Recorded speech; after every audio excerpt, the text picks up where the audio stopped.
Friends అందరికీ నేనైతే ఈరోజు టాపిక్ ఏంటంటే రక్షాబంధన్ గురించి చెప్తున్నాను. రాఖీ పండగకి వెళ్తున్నాం కదా అని మన అన్నయ్య తమ్ముడు మనకి ఎంత డబ్బు పెట్టి చేరగొంటున్నారు, లేదంటే ఇన్ని డబ్బులు పెడతారనే ఆశతో అయితే ఆడపిల్లలు రారు. ఆడపిల్లలకి కావాల్సింది ఏంటంటే అన్న తమ్ముడు దగ్గర ప్రేమ, ఆప్యాయత.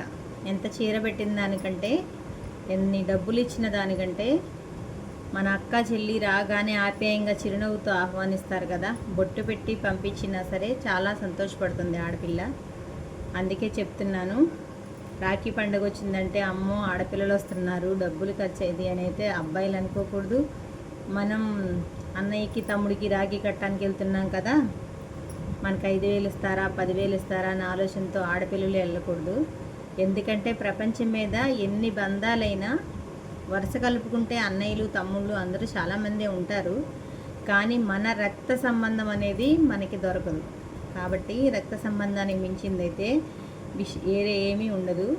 కాబట్టి అందరికీ చెప్తున్నాను, అబ్బాయిలైనా అమ్మాయిలైనా తోడబుట్టిన అక్క తమ్ముళ్ళు ఉండడం చాలా అరుదుగా అయిపోతుంది ఈ రోజుల్లో.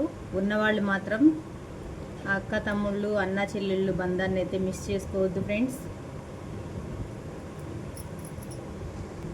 ఈ బిజీ లైఫ్లో ఎవరి లైఫ్ వాళ్ళకే సరిపోతుంది, ఎవరి బాధ్యతలు వాళ్ళకే సరిపోతున్నాయి. కాకపోతే ఈ ఒక్క రోజున ఈ సైడ్ నుంచి కానీ ఆ సైడ్ నుంచి కానీ ఒకళ్ళు రాజీ పడి ఈ ఒక్క రోజుని రాఖీ పండగ రోజైనా సెలబ్రేట్ అయితే చేసుకోండి. అక్క తమ్ముళ్ళు అన్న చెల్లెళ్ళు అందరూ హ్యాపీగా ఒకరోజు గడపండి ఫ్రెండ్స్.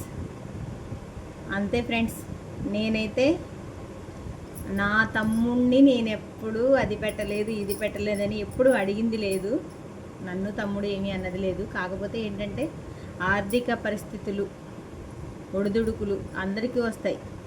కానీ ఎలాంటి పరిస్థితులు ఎదురైనా సరే రక్త సంబంధాన్ని మాత్రం వదులుకోవద్దు ఫ్రెండ్స్. అది నేను కోరుకునేది. ఫ్రెండ్స్ బాయ్ మరి.